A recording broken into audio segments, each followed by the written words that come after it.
Hi! Today we're going to scare up some fun as we make a Halloween card that is simple and spooky using the Stampin' Up! Halloween Scare stamp set and the Spooky Fun bundle.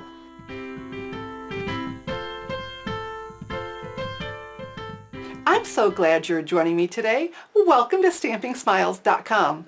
I'm Shelley Godby, the owner and CEO of Stamping Smiles, and for 15 years I've been teaching others how to create their own hand-stamped smiles. So as I show you how to make my spooky Halloween card, I'm going to share some stamping tips with you, and be sure to stick around to the end to learn about my special. Here is the Halloween Scare stamp set, the Spooky Fun stamp set, and the Halloween Scenes Edgelits dies. I'm so glad I don't have to choose just one of them because I'm crazy about all three of them. And they're all from the 2016 Stampin' Up! Holiday Catalog. So if you're going to make a spooky fun Halloween card, well, you need a die cut. And we're going to do that right now. I have my Big Shot die cutting machine, and now we need to build what is called a sandwich. So we're going to start our sandwich with the Big Shot platform. And because we're die cutting with thin metal die, we need the thin die adapter. Both of these come with the purchase of a Big Shot. And because we're going to be using an intricate thin metal die, we're going to use the precision base plate. This is a must-have for the intricate dies that we're going to be using today. It just cuts through them beautifully. This is a separate purchase, but one you really want. So the writing side goes down. So that's the next step of our sandwich. Followed by some basic black cardstock. And then I have here the Halloween Scenes Edgelits dies. We're going to use this fantastic tree. And I want this to go from edge to edge on my card. So I'm taking that to the edge. I have to decide how much ground I want underneath, and I'm thinking that's looking pretty doggone good. Then to finish our sandwich, we have a cutting pad. You get 2 of these with the purchase of your Big Shot. Okay, so let's set that on, and let's go ahead and crank it through. And then whenever I do the intricate dies like this, after I get it through, I just go ahead and go in reverse a second time, just to ensure that really good cut. So let's set this aside and see what we have. See how that cuts through? I have here my Big Shot die brush, and it has a foam pad underneath. And just gently run it over that. Okay, and see how this just pops right out? All right, looking fantastic, right? Give it a little bit of encouragement there. But it's not from edge to edge because the die is short. I really want this to go all the way along. So here's what we're going to do. Okay, let's bring back my Big Shot. Let's set that on here. Let me pull this where you can see it. And all we're going to do is take the die and go up to where we were cutting and match up to it. Okay? And let's put the cutting pad. You know, the sandwich is the same. I didn't take anything off except for the cutting pad here on top. So let's go ahead and just feed that through. And this time we're just doing that one edge, not the whole tree. So I don't believe I'm going to need to cut through a second time. Oop, it fell off. And then here we go. It all kind of went right back in there because it puts down 3,000 pounds of pressure when it cuts. But there we go. Now look, we're going to have a tree that goes from edge to edge. But I've got something else cool to show you. When I made this card with the detailed floral thinlits dies, I used this one to cut it off. And I noticed the scrap piece looked to me what would make a great cloud stencil. So we're going to do that right now. I have here just some basic black cardstock. Any color will do, or actually your scraps. I'm just doing this to show you. And so let's go ahead and put this on here. And I've got that edge to edge, and if not, I always have my handy paper snips if I need to trim a little bit. So the sandwich is the same because we're using the thin intricate dies. Okay, and so when we pull this off, look at that. Does that not look like clouds to you? And we're going to add those to our spooky Halloween card. So now we have our die cut tree that goes along the full 5.5-inch edge of our basic gray cardstock card base, and we just die cut the stencil for the clouds. So let me go ahead and show you how to do that next. We'll just set that there, while I get my basic gray Archival Stampin' Pad.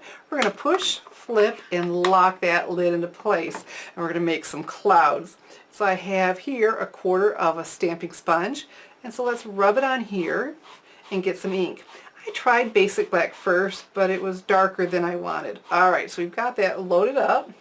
And so we've got this setting here. I'm going to go fairly close to the top. And let's just pounce and put in some color. And then let's move it over and do some more. Isn't that looking good? Alright, this already doesn't look uniform, which is really cool, but so that our clouds don't keep going the same way, each time we do a new row, let's turn it over, and that's going to help. So let's bring that down. Alright, and this is so easy to do. Alright, and we're going to move that. And you can judge, you know, and how you want to turn it, but I really do recommend turning it over every time. Maybe one time you want to start in the center so it's not going to be that same as that first row. But doesn't this look fantastic? I know, so easy, so cool. Alright, let's finish that row over here that we were trying to make sure wasn't just the same. So let's turn it over and let's do one more. Look at our cloudy, stormy, spooky sky. Okay, I'm thinking this is probably enough clouds. Alright, easy, easy, easy. Okay, to close our pads, we're going to go ahead and pull on that, flip. Fantastic. So let's keep stamping. Next I have the basic black Archival Stampin' Pad and some Whisper White thick cardstock. So let's push, flip, and lock that lid into place. And I have here our haunted house. I want to show you something. I have here some 110-pound white cardstock. It's Georgia Pacific, and it's, you know, I got it at Walmart, and I use this for printing, not for stamping. I'm going to show you the difference. Okay, so we're going to ink this up really well. And why you want to use the Stampin' Up! Whisper White cardstock, because it's designed to take ink really well. And this is a solid stamp, so I'm just making sure it's inked real well. And let's go ahead and stamp. I'm going to hold it down for extra measure, just because it's a solid stamp, you know, in a very dark color. I want a fantastic dark image. Okay, let's see what we have. Isn't that great? Okay, so now we're going to do the same thing. I'm going to apply, you know, as much ink and hold it down just as long on our inexpensive cardstock from Walmart. And like I said, it's great for the printer. Let's hold it down, maybe even a little bit longer. And see, it's just not nearly as nice. It's faded, not nearly as nice. This is why I just highly recommend, when you want to stamp on white, the Whisper White cardstock or the Whisper White thick cardstock like I'm using here. And the same thing with the Very Vanilla. Both are designed to take ink beautifully. Okay, so we're done with this. Let me pull on that. Put that away. So now let's do a little bit of watercoloring, because this is going to look even spookier with the lights coming through the window, right? So I have here the Soul Saffron Classic Stampin' Pad. We're going to push. This time we're going to leave it open. Oh, I've got some color in there, but let me show you how I got the color in there. Because I like to use the palm of my hand and pressing that ink pad into the lid. See how it puts color there? So we're going to leave it open this time. And we're going to use an aqua painter. Love this. It makes watercoloring so easy. It controls the water for you. So in here is a reservoir, and I just have tap water. So let me pull this off.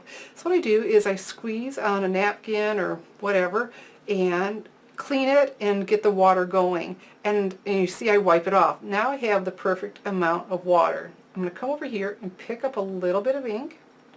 I'm done squeezing, no more squeezing, and so let's color in our windows. Isn't this looking great? It's a little, you know, one of those little touches that's just going to add a lot when we're done with the card. Okay, and let's go ahead and fill in our door frame and the steps as the light is hitting all of that. Okay, so we're not done, but we're done with the Soul Saffron. Let's go ahead and close that. Click. You hear it shut. It's not going to dry out on you then. Okay, so the pumpkin pie, let's press down, get some ink into that lid. There we go. Now we're changing colors, so we're going to squeeze to clean this, and then we won't be mixing up our inks. And we're just going to do a little bit on these windows. We're just going to highlight. And the colors will blend because they're wet. And it'll blend even more as it dries, and it'll just look awesome. So we're not doing the whole thing, we're just going along the edge, adding that little bit of color. Don't want to forget we have that window up there too. Okay. Look at that, looking so good. So we're done with this. So pull that out the whole way before you flip it. Click. All right, we're in fantastic shape. Now, what's going to make this special is we're going to cut it out. And this doesn't have a die to go with it, but we have our paper snips. When you want to do the fine detail cutting like this is just the nicest pair of scissors. They're only $10, and I just can't brag on them enough. And so we're just going to go along. And I used the Whisper White Thick cardstock because I was watercoloring. And it just takes the water better than the other. And I'm going to pop this up, so it was a really good choice. Okay, so I'm trimming this, but look, I'm making sure I leave a white border. That's going to make it pop out against the card even more. And so just follow along your lines. It doesn't need to be a big border, but that little bit of white makes a huge, huge difference. Okay. So, you know what, by the magic of TV, because that's not exciting watching someone just cut things out, I do have one already done. There we go. All right, so we're starting to build our scene, right? We've got clouds, we have a tree, and we've got a spooky haunted house. And it's just going to keep getting better. So next what we're going to do is we're going to add a moon. I have here my 2-inch circle punch and Soul Saffron cardstock. I thought about starting with white, and I thought, well, why? Because I want the yellow sun to start, or the moon. I want, and so let's just start with the yellow. So you notice I put that in upside down so I could see what I was doing, make sure I got a full circle. That's what's so awesome about the Stampin' Up! Punches, because a lot of times you'll have an image that'll go with it, so you'll stamp then, centered in there like I just did, but it's just habit to turn upside down and punch like that. All right, so we're going to come back with the pumpkin pie. That was the color we added to our house in the windows and the door. And so this time I'm going to push, flip, and let's lock that lid into place.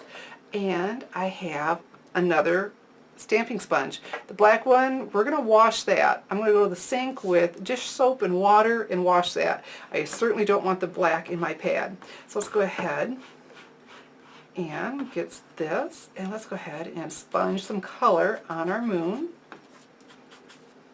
All right, and so on one side, let's go a lot heavier than the other. Isn't this looking fantastic? Oh my goodness. Love, love, love this. All right, looking great. Okay, this isn't holding still for me because I moved it to do the big shot. Okay, we're in good shape. Again, so let's pull in that lip all the way, because see, if you stop right here, you might break up the side. So make sure you pull all the way down and flip and click that into place. Look at this. This is all coming together. So now we have this fantastic moon in our haunted house. But there are a couple other small touches we want to do to finish it. Okay, I think we're ready to start gluing some things down, or adhering them, I should say. And so the house won't go next, but I know I want to use Stampin' Dimensionals. And I'm going to stack these 2 deep, meaning I'm going to, well, instead of one, we're going to put one on top of it to make it really stand out. Okay, and right on top of the other. I always take that piece off, that backing. I always take that off, so I make sure I have a really good hold. So we'll set that aside. I'm just all excited about the house. Okay, and let's start with, I have here some fast fuse adhesive. let's go along the bottom. And normally I say 1 inch in each corner, but this is along the whole edge. So let's just slide along the whole thing. And then there we go. Very good strong adhesive. Now I could try, here let me do it on here. I could try to do it on here, but you might get adhesive elsewhere. So let's just use the fine tip glue pen. Let me bring back this inexpensive cardstock. There we go, so you can see what I'm doing. So I have here my fine tip glue pen. Let's take and see that nice fine tip. So let's go ahead. In particular, I want to make sure I catch the top. You know, each of these tips is what I meant to say. The tips of, and this has that fine little tip to let us put out small amounts of adhesive. Very, very nice. Okay. Well, that's looking really good. Isn't that nice to have something for all the intricate? Okay, so I've got to show you something important about this. There's a needle in the cap. That needs to go into the center to keep this from clogging up. If you keep it in there, each time you pull it out, it'll work. Great. All right, so let's get some adhesive on our moon. All right, I'm going to just place it for right now. I don't know exactly where I want it till I put my tree on here. I'm going to open this up because I definitely want my tree to go to the edge. I think we're done with that now. To the edge of the card. All right, all the way to the bottom. Okay. Oh, fantastic. Looking great. And wow, I think my moon is really good too. All right, we can move that around. Really, isn't this awesome? Oh my goodness. Okay, I'm happy with both of those. So let's press those down. And now we have our haunted house that we cut out. Isn't this just coming together? And so easy. Okay, we have just a couple more finishing touches. Whoops. Okay, let's press that down. We're happy. We're happy, happy, happy. All right, and then our haunted house. Oh my goodness, I just love this scene that we've built. All right, so like I said, a couple more things. I'm going to add a greeting, and this greeting is from the Spooky Fun stamp set. It's got some fun greetings in there as well as some other great stamps. And we could have put more on here, but I wanted to keep it simple. Whenever I'm using black with my photopolymer stamps, I like the Tuxedo Black Memento ink pad, unless I'm watercoloring, because it isn't waterproof for that. But it doesn't stain the stamps. I don't know why, but that's how it is. So, let's make sure we have the writing the right way. This says have some spooky fun. And so we got that inked up really well. Let's come over here and add that in.